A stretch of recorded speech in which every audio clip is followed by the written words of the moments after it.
이전 동영상에서 실시간 자동 번역은 가능할 것인가, 더 이상 영어 공부, 외국어 공부 하지 않아도 되는 세상은 올 것인가 라는 제목으로 이야기를 한번 해봤는데요. 100% 완벽한 번역이라는 것은 애초에 불가능하다고 제가 설명드렸습니다. 세계의 모든 언어들은 다 각기 다른 문법과 어휘, 표현들을 가지고 있기 때문에 실시간으로 완벽하게 자동 번역을 하는 것은 불가능합니다. 그래도 100% 완벽한 실시간 번역이 가능하다고 한번 가정을 한번 해보죠. 만약 그런 세상이 온다면 정말로 더 이상 영어 공부, 외국 공부할 필요가 없을까요? 정말로 세계의 모든 교과목에서 영어 과목이 사라져버리고 외국어 학습을 아예 할 필요가 없게 될까요? 국영수에서 영어가 빠지고 국수가 될까요? 일단 한국을 비롯한 동양에서는 그럴 수 있을 것 같아요. 그런데 서양에서는 아무리 완벽한 자동 번역기가 나온다고 해도 학교의 교과목에서 외국어 공부가 빠지는 일은 없을 거예요. 이 점이 동양과 서양의 굉장히 큰 차이점인데, 동양은 전통적으로 외국어 공부를 굉장히 혐오해 왔어요. 그런데 서양은 전통적으로 외국어 학습을 다른 모든 공부들과 마찬가지로 굉장히 중요한 학습으로 생각해 왔습니다. 그렇다면 한번 생각해보죠. 과연 미국인들은 학교에서 외국어 공부를 전혀 안 할까요? 그렇지 않아요. 미국인들 의외로 외국어 공부 대단히 열심히 합니다. 특히 프랑스어 공부를 열심히 하는데, 아마도 영어가 프랑스어로부터 많은 영향을 받았기 때문에 그런 듯합니다. 미드나 헐리우드 영화를 보면 이와 관련한 에피소드들이 굉장히 많이 등장합니다. Atienne, Maman nous errands dîner en bio ce soir. Nicole, oui, Maman, dîners en bio. It's very good, Kevin. I did not know you spoke French. Oui, bien sûr, je parle français. Qu'est-ce que tu penses alors? Oh, you're so sexy. Well, so will you help me? I really want to be in this play. Sure. Tout le plaisir est pour moi, mon ami.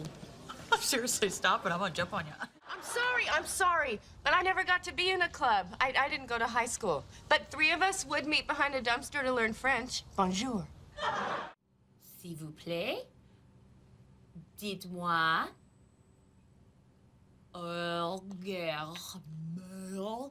Ah, French. It's a great language. I'm just trying to fit in better with Andy's family. They all speak more than one language. Usually when I'm there. Mr. Batnick, your room is just there. And Mrs. Preston. Vous devriez parler à ce jeune homme, c'est lui qui s'occupe de tout. Ah bon, d'accord, oui. Est-ce que Monsieur Preston vous a dit que... Mais pas tout de suite, non. Aussitôt qu'il lui téléphone. 프랑스어뿐만 아니라 스페인어 등 다른 외국어들과 관련한 에피소드들도 영어나 미드에 자주 언급됩니다. Full-time help. I had Mrs. K. Mrs. K, no, she was sweet. She taught me Spanish. I actually think I remember some of it. Tu madre es loca. Such a sweet woman. Well, Hey, And what about the noise in the trunk? I fucking swear I'm taking Spanish after this. The sound. He's from the Emirates. yeah. أقدر أسمع عليك لازم تكون قالها فهمتني إذا good قالها يعني قالها مهشملة. What are the fucking odds of an Italian guy from Miami knowing Arabic? Turns out he's got casino investments in the Mideast, and he spent 2 years learning it to keep the upper hand. Listen to me carefully. 미국인들뿐만 아니라 대부분의 서양인들은 외국어를 배운 것에 대해서 큰 거부감이 없어요.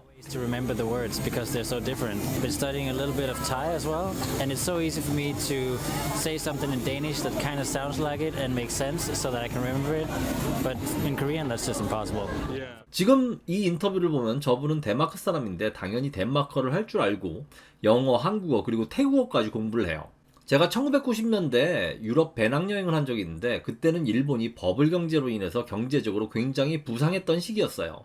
그 당시에 그곳에서 만난 꽤 많은 유럽인들이 일본어를 공부하는 모습을 봤습니다. 기차에서 한문 써가면서 일본어 공부를 하고 있어요. 한편으로는 좀 질투가 나기도 하고 그렇더라고요. 그런데 요즘은 한류 열풍이 불고 BTS 등 한국 문화가 세계로 뻗어나가면서 많은 서양인들이 한국어를 공부해요. 한국말을 어떻게 하세요? 배웠어요? 네, 대학교에서 배웠어요. 대학교 뭐? 놀라운 일이죠. 얼마 전에 베트남 여행을 가는데 최소한 인사말 정도는 공부하려고 책을 구입해서 베트남어를 좀 공부했어요. 그런데 친구가 그걸 보고 뭐라고 하더라고요. 너 뭐 베트남 가서 살 거냐? 너 영어 할 줄 알잖아. 대충 영어로 얘기하고 오면 되지. 며칠 놀러 갔다 오는 건데 뭐하러 책까지 사서 베트남어를 공부해? 이렇게 한국인들은 외국어를 공부하는 것을 쓸데없는 일로 여기는 경우가 많습니다. 주변 사람들한테 프랑스어 공부한다고 한번 해보세요. 어떤 반응을 보일지 상상이 되시나요? 프랑스 얘기가 나와서 하는 말인데 예전에 어떤 분이 제 동영상에 프랑스인들은 국수주의가 심해서 외국어를 공부하지 않는다라는 내용의 댓글을 달아주셨는데 사실 많은 분들이 이렇게 잘못 알고 있죠. 프랑스인들은 프랑스어에 대한 자부심이 대단히 강해서 영어를 비롯한 외국어를 잘 공부하려고 하지 않는다고요. 그런데 사실 프랑스인들 영어 공부 굉장히 열심히 합니다. 영어뿐만 아니라 다른 외국어들도 기회만 있으면 열심히 공부해요. 그런데 왜 우리는 프랑스인들이 영어를 잘 못한다고 알고 있느냐 하면은 한국인들이 프랑스에 가서 처음부터 영어로 질문하면은 이 사람들이 굉장히 불친절하게 대하고 대답을 잘 안 하는 경향이 있어요. 그런데 프랑스어로 인사말이라도 좀 하고 parlez-vous anglais? 이렇게 물어보면은 영어로 상대를 해줘요. 그러니까 프랑스인들은 영어가 세계 공용어인 건 알겠는데 프랑스에 왔으면 하다못해 bonjour, s'il vous plaît, enchanté, bon voyage 이런 간단한 인사말이라도 좀 프랑스어로 하라는 거예요. Bonjour. How do you say please? S'il vous plaît. Enchanté. Bon voyage. 실제로 프랑스인들뿐만 아니라 많은 서양인들이 영어 공부 열심히 하고 영어권 이외의 나라에 갈 때 최소한 인사말 정도라도 공부하고 가려고 합니다. I need to learn before I leave. Excuse me, do you speak English? And ask them that as opposed to going up to them and speaking English. 이거 하세요. 앞에서 본 무한도전에서 박명수가 방문했던 국가가 바로 프랑스입니다. 물론 TV 예능이라 연출이 없을 수는 없겠지만 프랑스인들이 국수주의가 심해서 영어를 비롯한 외국 공부를 하지 않는다는 생각은 분명히 오해에서 비롯된 것이라고 생각해요. 그런데 한국인들은 세계 어디를 가나 영어만 사용하려고 하는 경향이 강하고 중국인들은 이러한 경향이 더 심하다고 하죠. 저도 직접 경험한 것은 아니지만 중국인들은 외국 나가서도 영어도 거의 안 쓰고 중국어로 말한다고 합니다. 중국어를 당연히 못 알아듣잖아요. 그러면 더 큰 소리로 중국어로 말한다고 하는 얘기를 들은 적이 있어요. 그러니까 영어에 대해서 배타적이고 국수적인 것은 우리들이지 프랑스인들이 아니에요. 어렸을 때 저도 학교 다닐 때 영어 공부하는 게 너무 싫어서 언젠가 한국어가 세계 공용어가 되는 상상을 한 적이 있어요. 그때는 한국어가 정말 배우기 쉽고 과학적이고 세계 최고의 언어라고 생각했거든요. 그런데 나중에 영어를 공부하고 영어와 한국어에 대해서 더 자세히 알고 나니까 한국어는 배우기 쉬운 언어도 아니고 이 세상에 세계 최고의 언어 같은 건 존재하지 않더라고요. 모든 언어는 외국어로 배우면 어려워요. 중국인들 대다수는 중국어가 세상에서 제일 쉬운 언어라고 생각합니다.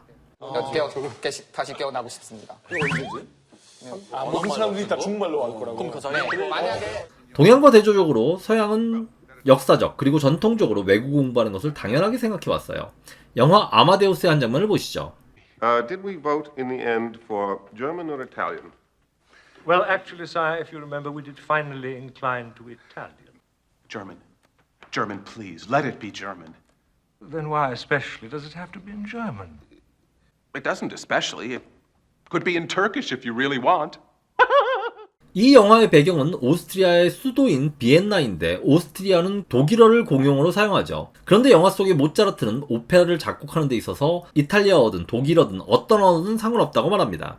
주인공 중 한 명인 살리에리는 원래 이탈리아 사람이죠. 그런데 독일어를 사용하는 오스트리아의 궁정에서 일합니다. 서양은 전통적으로 문화인이라면 당연히 모국어뿐만 아니라 외국어 한두 개 정도는 구사할 줄 알아야 한다고 생각하며 외국어를 할 줄 모르는 것을 수치스럽게 생각해왔습니다. 예전에 시오노 나나미의 로마인 이야기에서 본 내용인데 고대 로마 시대에 그리스 노예들은 노예 신분이라고 해도 굉장히 대접을 받았다고 합니다. 이유는 간단합니다. 그리스어를 할 줄 알았기 때문이죠. 그리스 노예들은 로마 귀족의 자제들에게 그리스어를 가르쳤으며 노예 신분이지만 귀족 자제들에게 체벌을 주는 것도 가능했다고 합니다. 로마인들이 그리스어를 공부했던 이유는 수학과 철학이 고대 그리스에서 시작되었고 이러한 학문을 제대로 이해하기 위해서는 원서를 읽고 해독하는 능력이 중요했기 때문이라고 합니다. 현재 미국이 세계 최강대국으로서 누리는 국가적 지위보다 과거의 로마 제국이 최강대국으로서 누렸던 국가적 지위가 더 강했다고 생각됩니다. 그런데도 로마인들은 그리스어를 공부했어요. 놀랍지 않습니까? 그리고 지금 현대 최강대국에 살고 있는 미국인들 역시 외국어를 공부합니다. 뭐하러 그렇게 쓸데없는 짓을 하지? 그런데 저는 서양인들이 이러한 외국어를 공부하는 태도가 서양의 과학 문명, 기술 문명이 발전한 여러 가지 원인들 중에 하나라고 생각합니다. 지금 우리가 누리고 있는 현대 물질 문명의 풍요로움의 99.9%는 서양 문명에서 시작된 것입니다. 그리고 우리가 대학에서 배우는 학문들 중에 99.9%는 서양의 학문들이에요. 동양에서 시작된 것들은 거의 없어요. 이러한 문명의 측면에서 동양이 서양에 미치는 영향력은 거의 미미해요. 그런데 이렇게 서양의 과학 문명, 기술 문명이 발달한 그 이면에는 바로 외국어를 공부하는 서양인들의 전통이 있다고 생각합니다. 서양인들은 서로의 언어를 공부하기 때문에 자국어에는 없는 외국어의 효율적인 문법들이나 좋은 표현들을 자국어에 적용할 수 있게 됩니다. 제가 이전 동영상에서 설명한 관계대명사절의 후치휴식 구조나 가정법과 같은 문법들은 영어, 프랑스어, 독일어 등에서 모두 공통적으로 발견할 수 있는 문법들입니다. 제가 지난 동영상들에서 여러 차례 설명했지만 이러한 문법들이 모두 표현을 정확하게 만들어주는 언어적 장치들이거든요. 언어의 문법이 강화되니까 표현이 정확해지고 이를 통해서 학문이 발전하는 효과가 나타나게 되는 것입니다. 한국어의 관점에서 보면 쓸데없는 괴상한 문법처럼 보이지만 이러한 문법들은 의사소통을 더욱 분명하게 해주는 문법적 장치들인 것입니다. 그리고 유럽 각국의 지식인들이 서로의 언어들을 잘 알고 있었기 때문에 지식, 사상, 문화가 각국으로 빠르게 전파될 수 있었습니다. 유럽의 어느 한 국가에서 좋은 책 한 권이 쓰여지만 빠르게 다른 나라 언어로 번역되어 유럽 전역에 퍼져나갔습니다. Mozart is writing a new opera, an Italian opera. Italian? That's not all. He has chosen for his subject Figaro, the marriage of Figaro. Mozart, are you aware that I have declared the French play of Figaro unsuitable for our theater? Figaro is a bad play. It stirs up hatred between the classes. In France, it has caused nothing but bitterness. My own dear sister, Antoinette, writes me that she is beginning to be frightened of her own people. 영화 아마데우스에서 프랑스에서 쓰여진 희곡 피가로의 결혼에 대해서 언급하는데 이 희곡이 프랑스 혁명의 씨앗이 되었다는 사실을 암시합니다. 유럽에서 르네상스 혁명, 프랑스 혁명, 산업혁명 등이 일어나고 이러한 혁명적 사건들이 들불처럼 빠르게 번져나간 이면에는 각국의 지식인들이 서로의 언어를 잘 이해하고 있었다는 사실이 존재합니다. 그렇게 수백 년을 보내고 나서 동양과 서양이 맞부딪혔을 때 결과는 뻔하죠. 동양이 서양에 의해 철저하게 짓밟히고 식민지화되는 결과를 맞이하게 됩니다. 그러니까 우리는 완벽한 자동 번역기가 만들어지면 외국어 공부에서 해방, 이제 쓸데없는 영어 공부 더 이상 안 해도 된다고 생각하잖아요. 물론 만들어지지도 않을 테지만. 그런데 서양에서는 설령 완벽한 자동 번역기가 만들어진다고 해도 교과 과목에서 외국어 공부가 빠지는 일은 없을 거예요. 동양인들은 몰라요. 서양이 어떻게 그러한 과학 문명과 기술 문명을 발전시켰는지. 하지만 서양인들은 그 과정을 정확하게 잘 알고 이해하고 있어요. 그렇기 때문에 외국어 공부를 필수적으로 생각하는 것입니다. 철학자 루트비 비트겐슈타인은 내 언어의 한계가 곧 나의 세계의 한계이다 라고 말했습니다. 우리 인간들은 흔히 자신이 자유롭게 생각하고 말하고 글을 쓴다고 생각하는데 사실 인간의 사고는 자신이 사용하고 있는 언어에 종속되어 있고 모국어에 종속되어 있는 사고를 해방시키기 위해서는 다른 언어, 즉 외국어를 공부하는 것이 가장 좋은 방법이라는 사실을 비트겐슈타인은 통찰했던 것입니다. 그래도 외국어 공부가 하기 싫다면 어쩔 수 없습니다. 하기 싫은 걸 억지로 하는 것만큼 괴로운 일은 없죠. 하지만 우리가 외국어를 공부해야 할 필요성만큼은 잘 알았으면 좋겠어요. 그리고 외국어 공부를 가볍게 여기는 사회적 분위기를 만드는 것만큼은 피했으면 합니다. 꼭 영어가 아니라도 상관없습니다. 프랑스어도 좋고 일본어도 좋고 베트남어도 좋습니다. 외국어를 공부하는 것은 당신의 삶을 더 풍요롭게 만들어줄 것입니다. 이번 동영상이 재밌었거나 도움이 되셨다면 잊지 말고 추천 및 구독 부탁드립니다. 시청해주셔서 감사합니다.